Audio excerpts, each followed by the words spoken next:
Bonsoir. Nous continuons à lire la parole. Ce soir, nous verrons cheminer avec Jésus numéro 15. Juste avant, prions. Seigneur, nous continuons à prendre du plaisir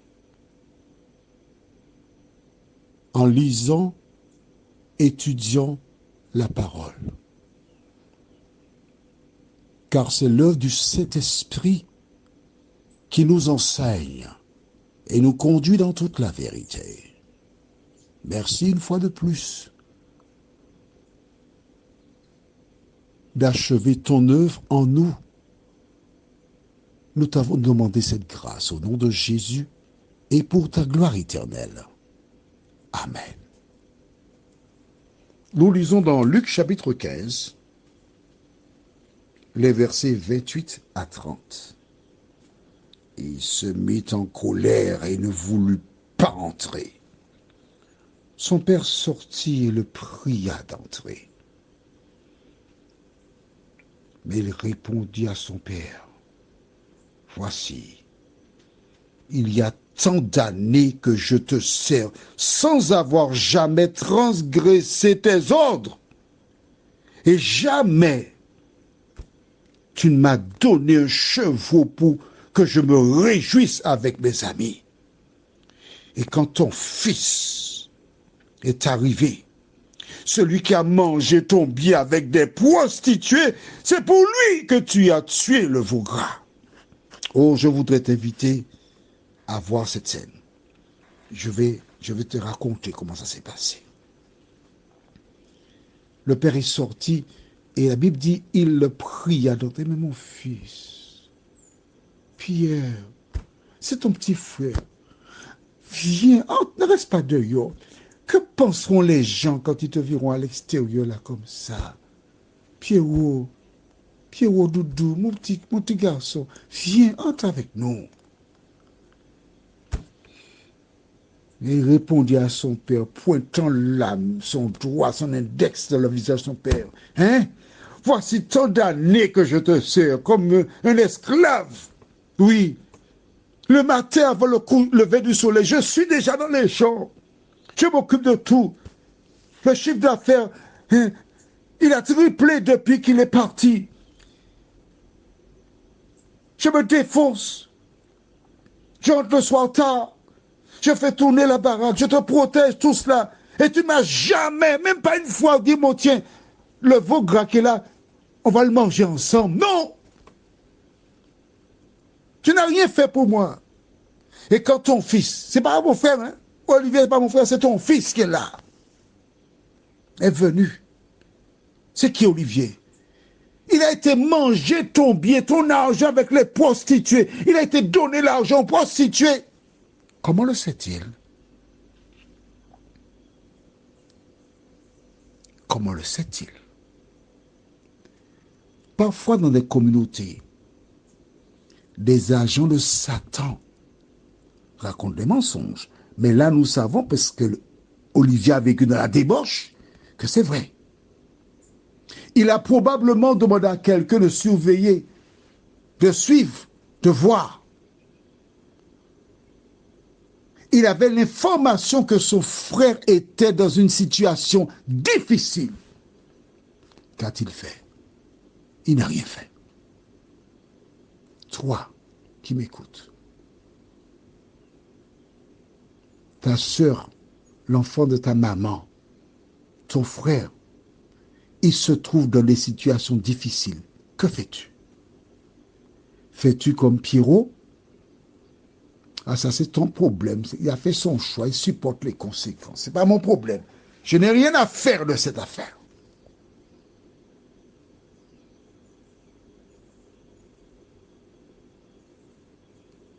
Est-ce ainsi que toi tu agis? Allons au livre de Proverbe 25, verset 9.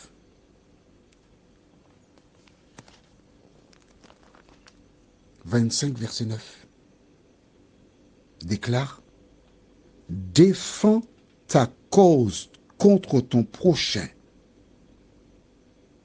mais ne révèle pas le secret d'un autre. Le père ne le savait pas. Il ignorait tout de la vie de son fils. C'était son secret. Devait-il le révéler selon ce que tu as lu là? Non. Quand tu es sur le lieu de travail et tes collègues commencent à prendre des Milan, alors Milan, c'est pas la ville d'Italie seulement, hein. Aux Antilles, lorsqu'on dit on prend des Milan, c'est-à-dire des potins, calomnie, médisance, mensonge sur les gens. Et même si la personne a fait quelque chose, ton devoir n'est pas de raconter ses problèmes, ses péchés, parce que tu ne sais pas ce qui s'est passé. Tu as entendu. Parfois, on entend une version, on n'a pas entendu l'autre version, et on présente la chose comme parole de l'évangile. Le frère aîné représente le mal, la mort. Le fils cadet représente la vie. Il est revenu à la vie. À partir d'aujourd'hui, laisse-moi te dire une chose, note ça dans le cahier.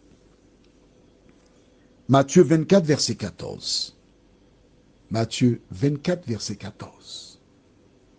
Jésus a donné un message à ses disciples.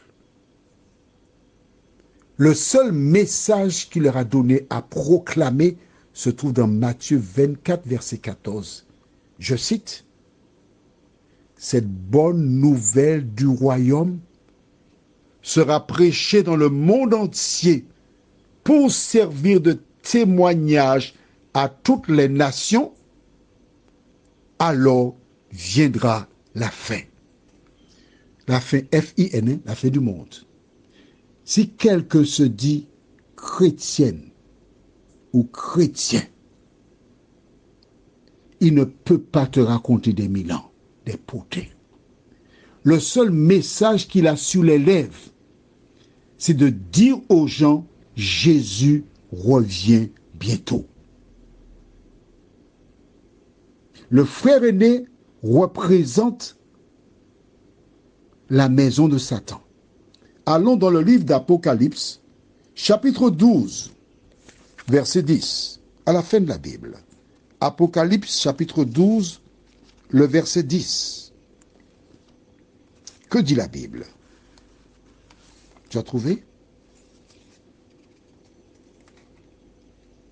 Et j'entendis dans le ciel une voix forte qui disait, « Maintenant, le salut est arrivé, ainsi que la puissance, le règne de notre Dieu et l'autorité de son Christ, car il a été précipité l'accusateur de nos frères, celui qui les accusait devant notre Dieu jour et nuit. » Qui accuse les hommes? L'accusateur, c'est qui? Satan. Les personnes qui accusent les humains sont qui? Les agents de Satan. Est-ce que c'est clair pour toi? Dans quelle catégorie te trouves-tu? Ceux qui racontent les potins? Qui détruisent des vies? Des familles? Qui ôtent le pain de la bouche d'une collègue ou d'un collègue? Ou bien celle ou celui qui va vers le collègue ou la collègue qui a un problème pour lui dire courage. Que puis-je faire pour t'aider? Que puis-je faire pour te relever? Il n'y a que deux catégories. Dans laquelle te trouves-tu? Prions. Notre Seigneur et notre Dieu, beaucoup parmi nous ont, par le passé, fait l'œuvre de Satan, du diable. Ils sont rares ceux qui racontent les bonnes choses que font les gens. toujours en train de dénigrer, raconter des choses négatives.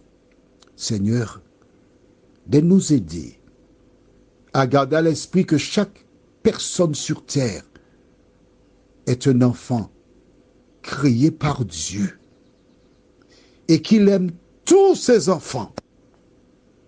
Mais il porte une attention particulière sur ceux qui se trouvent en difficulté. Seigneur, aide-nous à aimer notre prochain comme toi-même. Avant d'ouvrir nos bouches pour dire du mal de quelqu'un, nous poser la question, et si j'étais à sa place, est-ce que j'aurais été content si on me dénigrait? Seigneur, Seigneur, aide-nous à nous remettre en question et à marcher selon ta parole, nous t'en prions. Au nom de Jésus et pour ta gloire éternelle. Amen. Je te souhaite une bonne nuit sous le regard de Dieu.